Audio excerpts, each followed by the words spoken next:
আমার আজকের bride, oh my God! She is such a beauty. মানে এত সুন্দর দেখতে, ভীষণ সুন্দর। তোমরা এক্ষুনি দেখতে পাবে। তো শুরু করলে নতুন একটা ভ্লগ। আমি মেকআপ আর্টিস্ট রেশমা। আর এই ডেটটা 14th অফ ফেব্রুয়ারি। তো 14th অফ ফেব্রুয়ারি ব্রাইড, আর বুকিংস আমার ২ দিনের জন্যই ছিল। ব্রাইডাল ডের জন্যে আর হচ্ছে রিসেপশন ডের জন্যেও ছিল। তো যথারীতি লোকেশনে পৌঁছে যায়। আমাদের কল টাইম ছিল বিকেল ৫টা, ঢুকেছিলাম ৫টা ১-এ। আমি অন টাইমেই থাকি মোস্ট অফ দ্য টাইম। যাওয়ার পরে ব্রাইডকে টাইম মতো রেডি করে দিই। সেদিন একটা পার্টি মেকআপও ছিল। আনলাকিলি বলবো, পার্টি মেকআপের কোনো ভিডিও পিকচার নেওয়া হয়নি, কারণ রাত অনেক হয়ে গেছিলো। আর ব্রাইড হচ্ছে মিডলে যেই আমি ক্লিপিংগুলো নিই সাজানো, সেগুলো নিতে বারণ করেছিল, বলেছিল ফাইনাল সাজানোটা হয়ে যাবে তখন নিও। তো একেকটা লাইটে একেক রকম লাগছে। আর আমার কাছে আইফোনও নেই যে বিশেষভাবে আমি ব্যাপারটা বোঝাতে পারবো। যাই হোক, তো আমার ফোনে যেরকম এসছে সেইভাবেই তোমরা দেখে নাও। আর লেহেঙ্গাটা আমার খুব ভালো লেগেছিলো, সাব্যসাচী টাইপের লেহেঙ্গাটা ছিল। তো 14th অফ ফেব্রুয়ারিতে তার বিয়ে ছিল, মিডলে একদিন গ্যাপ ছিল, অ্যান্ড 16th অফ ফেব্রুয়ারিতে তার ছিল রিসেপশন। যদিও প্রথমে আমরা একটু অন্য লোকেশনেও চলে গিয়েছিলাম, মানে যেখানে তাদের রিসেপশন প্রোগ্রামটা হওয়ার কথা আমরা সেখানে চলে গিয়েছিলাম। কিন্তু তারপরে আবার আমাদেরকে ব্যাক আসতে হয়, কারণ ব্রাইড সাজবে অন্য জায়গাতে। তো পৌঁছে নিয়ে তার শাড়ি দেখে তো আমি ভীষণ খুশি হয়ে গিয়েছিলাম, বিকজ এই কালারের শাড়ি পরে আমি কোনো ব্রাইডকেই সাজাইনি। আর এই কালারটাও তাকে ভীষণ মানিয়েছে, তার হাজব্যান্ড খুব চয়েস করে তার জন্য নিয়েছে। তো এই হলো ব্রাইডাল ফাইনাল লুক। এই দিনেও মিডলে আর কি কোনো ভিডিও টিডিও নেওয়া হয়নি। ব্রাইডের সেটা অপছন্দ ছিল যেহেতু, তাই আমিও নিইনি।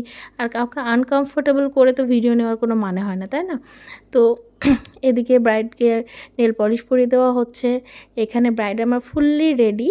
ব্রাইডের পাশাপাশি আরও ৪ থেকে ৫ জন ছিল যারা হেয়ার স্টাইল করেছিল, অনলি হেয়ার স্টাইল করেছিল।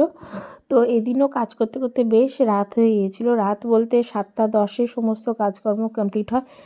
মিডলে চা খেয়েছি, যেহেতু যত রাত হচ্ছিলো একটু করে ঠান্ডা লাগছে শুরু হয়ে গিয়েছিল। আর আসতেও তো হতো অনেকটাই দূরে, লোকেশনটা আড়াইডাঙ্গার কাছাকাছি ছিল।